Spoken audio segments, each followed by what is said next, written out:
You want to improve your productivity? Here are 6 to 7 tips to help you improve your productivity. Let's get straight into it. The first one is about rigorous scheduling.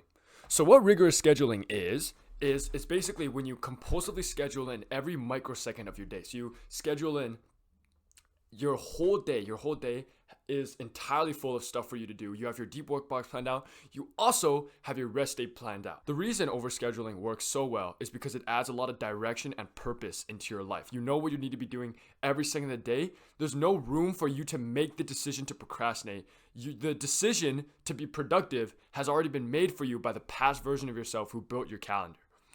An example of this is I eat from 6 to 7 p.m. Okay, so from 6 p.m. to 7 p.m. is when I eat dinner. And then after I eat dinner, I tend to be very lethargic, right?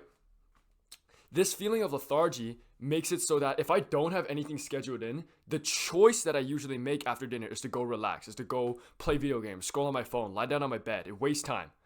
But if I have a very structured deep work block done, so I scheduled in dinner from 6 to 7 p.m. and then right after that, I have like a deep work block scheduled in, right? It adds like purpose, it adds direction. And then after I eat dinner, no matter how lethargic I feel, I can't make the decision to go procrastinate because according to my schedule, I have to be doing work. So rigorous scheduling is one thing. I have other videos on scheduling.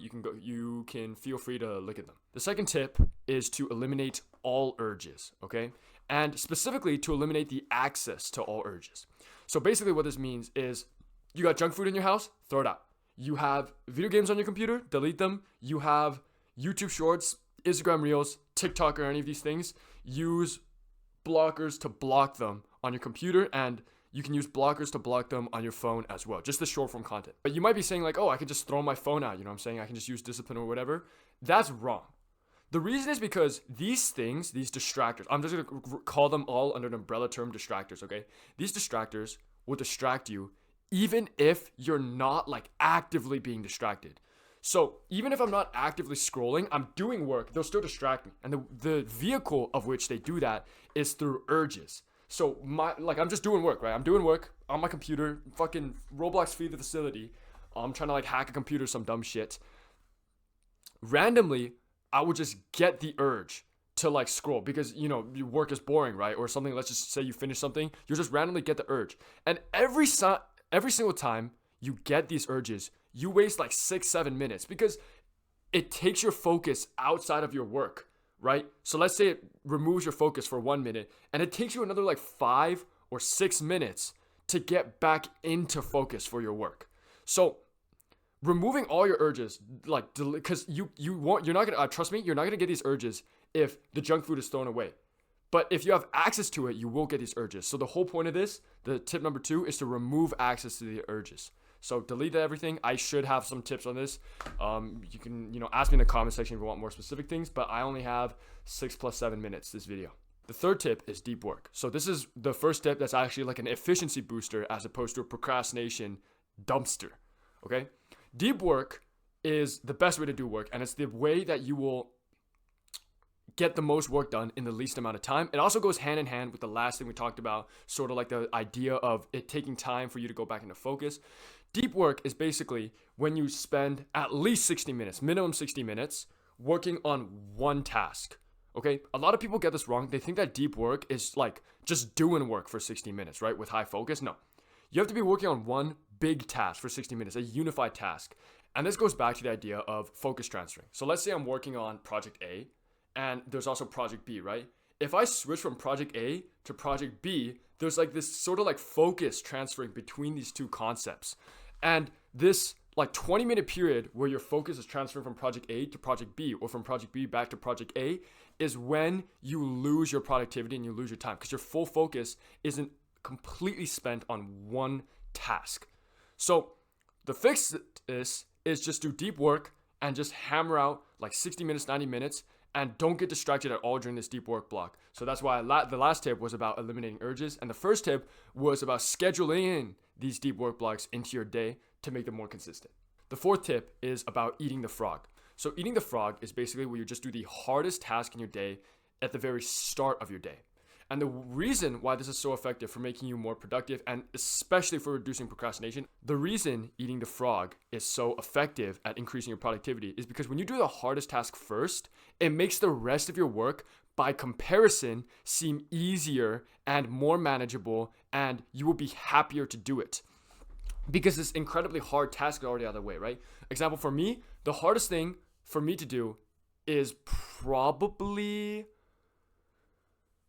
recording videos. That's like probably the most like exhausting thing I can do. So that's why the moment I wake up, the very second I wake up, right after doing my morning routine, which is cold showering. So the first thing I do when I wake up is cold shower. But the first work thing I do right after cold showering and brushing my teeth is recording videos. You can see how I've bunched like the hardest things to do right in my morning. Then for the rest of my day, my work is easy. It's like scripting videos. Scripting videos is like nice and easy. Doing YouTube research is like nice and fucking easy. Working on my other businesses is like relatively easy. So eating the frog, big one, go do that. The fifth tip is to fast. I shit your pants, bro. What? I shit you not. When you fast and there's no food in your body and then you try and do work, your brain works so much more effectively and you are just so much like sharper and mentally acute. I don't know the exact science, but the way I understand it is basically when you eat food, right? You get lethargic, you feel full, your body turns into rest and digest mode. Basically, your body is literally pumping extra blood to your stomach instead of to like your fucking brain or something. It's prioritizing resting and digesting. And so that makes you sleepy, that reduces your heart rate, and you feel more tired, you feel more lethargic, you feel less disciplined. All of these things are going to cause dips in your productivity. This is why I literally fast until 12:45 every single fucking day. So I fast until like almost 1 p.m. every single day. And to be honest, like if I really want to be peak productivity, I fast even longer than that. Because like the moment I eat food, I stuff any sort of meal in my mouth, I like literally feel my mental like acuteness just like drop. I just feel my IQ just like dripping down, bro, every single time I eat food. So fasting, big one. The sixth tip is to change your environment. You're going to function better in a nice, clean environment than a dirty, like fucking like disgusting, you got like clothes and shit everywhere. And this goes not only for your physical space, like your room, this goes for like your computer, your phone, your like journals, your booklet, everything else, okay? When things are nice and neat and organized and beautiful, you want to use them more. So you want to apply this not just to your room. Obviously, clean up your room, make it look nice, no garbage anywhere. Especially nothing that is reminiscent of like bad habits. Don't keep like, junk food on the ground or something. Especially with your computer, you know what I'm saying? Deleting, like I said earlier, deleting your video games is like also changing your environment. Going onto I recently did a phone overhaul, right? And that's been helping me a lot. I overhauled my phone. I deleted a bunch of apps that I thought were unnecessary. I installed a blocker for reels and for shorts on my phone. And then I found that's helped me massively. And I would also call that environmental change. Now, the key thing about this is that you still need to like, it's not like a one-time thing. You change it and then you just like leave it, right? Because your brain is going to get used to these things eventually. And this is a very in-depth thing. I'm going to make a whole video on this, so don't worry if you're curious about this. But your brain eventually gets used to your new environment. Your new productive environment that you used to see as like this sort of like shining figurehead, this special thing that you used to do, becomes your normal life. And when it becomes your normal life, you lose this effect of seeing it as like this grandiose like productivity thing, right? That's why every like I don't have an exact measurement, okay? But every like maybe 6-7 weeks or some shit, maybe even like 6-7 months, depending on what you're trying to do, you want to like swap out your protocols. So an example of this is like my phone. On my phone, what I would do is I would have a super long password, right? But like as of recently, I've gotten used to that. So that's just like my new thing. It doesn't even like help me get off my phone anymore. So what I'm planning to do is I'm going to switch from this super long password to like an actual manual like blocker app that blocks me from using my phone for the first like 10 seconds that I have it open. And then after 6 to 7 months of that, I'm going to switch back to the long password and back and forth. So my brain is always seeing these tactics that I use as like new, fresh, and like productive. Okay, the seventh tip is to get exercise. Now, obviously, we all know how important exercise is. Like, it's, you need to get your heart beeping. You got to do cardio, you know what I'm saying? Otherwise, like, you're just going to... Bro, I don't have to explain to you the physical benefits of cardiovascular exercise, okay? This isn't going to the gym, by the way. I'm specifically talking like cardio. That'd be like running, swimming, biking, whatever. What the fuck was I gonna say? Yeah, okay. But the specific benefit cardiovascular exercise has specifically on your specific productivity needs is that it will boost your what the fuck was the word? Fuck. Shit. Neuroplasticity. So neuroplasticity was the word I'm looking for. Cardiovascular exercise would increase your neuroplasticity. If you don't trust me, you can watch a whole 2-hour Andrew Huberman podcast on it like I did, but I don't remember the science, okay? I just know Andrew Huberman said it, and Andrew Huberman is my science daddy, so I listen to anything he says. But yeah, and I remember one specific thing he said is that like even running for like 5 minutes a day or doing like 12 seconds of sprinting is enough to see like noticeable neuroplasticity benefits. Neuroplasticity, if I didn't explain it earlier, it's the rate at which you can rewire new brain pathways. And in bro speak, so in not nerd speak, that basically means you're smarter. Okay. So that's all my 6-7 tips to help you increase your productivity. Hopefully you enjoyed this video. If you did, smash like and subscribe. I really appreciate it. If you didn't, fuck you. When you didn't like my video, frick you, man. Alright, I'm joking. Anyways, that's everything. See you. So an example of this is like my phone. The way I used to get myself does not do on my. I literally, like, of the time of recording this, I really fuck. The reason eating the frog.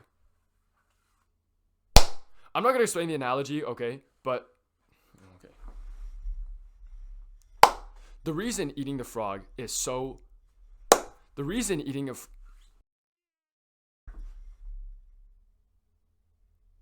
The reason eating the frog.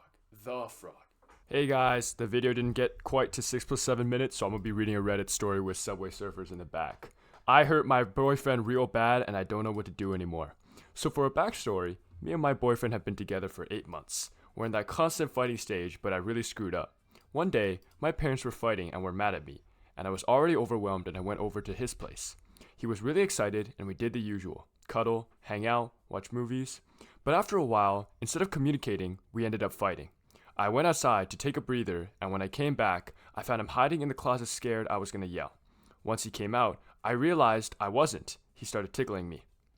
Now, I was really still not okay, so I ended up lashing out, which I'm not proud of, and I told him he shouldn't be caring about me anymore and should focus on him. And in return, he kept repeating, as long as we're in a relationship, I'm not going to stop caring about you. And in return, I said, because I was trying to push him away, maybe we shouldn't be together. And I realized I screwed up here.